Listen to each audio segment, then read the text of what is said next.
Why did the Allies back the Chetniks?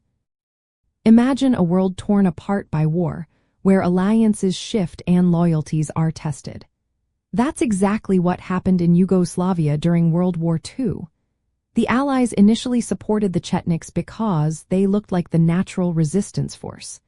They were loyal to the Yugoslav government in exile and the Serbian monarchy, which many saw as the legitimate authority. At the start of the war, the Chetniks were seen as the main fighters against Axis occupation, representing the pre-war Yugoslav army and aiming to restore the monarchy and Serbian dominance. But things changed pretty quickly. The Chetniks' actions didn't always match what the Allies expected. While they did resist the Germans and Idaisu initially, their focus shifted. They began fighting the communist-led partisans instead of the Axis powers.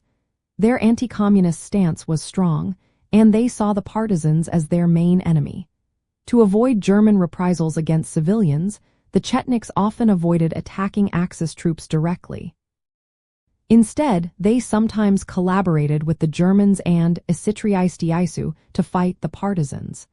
This included formal agreements and joint military operations against the communist fighters.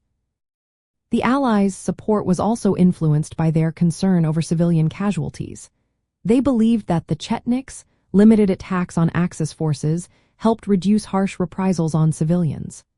But as time went on, credible reports emerged showing that the Chetniks weren't actively resisting the Germans and Idaisu. Instead, they were working with them against the partisans. This made the Allies reconsider their position.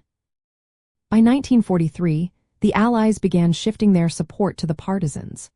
The partisans, led by Josip Broz Tito and the Communist Party of Yugoslavia, were fighting the Axis forces more effectively.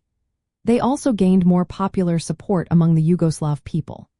The shift was completed early in 1944, as the Allies decided to back the group that was making the biggest difference in fighting the Axis and freeing Yugoslavia. From a communist point of view, the initial backing of the Chetniks was a mistake rooted in cold war fears and loyalty to the monarchy. The Chetniks' collaboration with fascist forces and brutal repression of partisan supporters showed their reactionary and nationalist nature.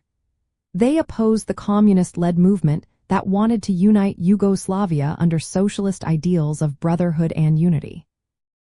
The Allies' eventual support for the partisans proved to be the right choice, as they became the main force in liberating Yugoslavia and building a new socialist state.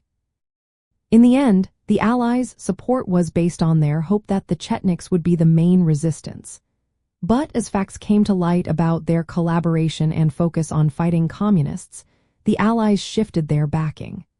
The partisans' success in fighting the Axis and their vision for a united Yugoslavia won their support and shaped the country's future.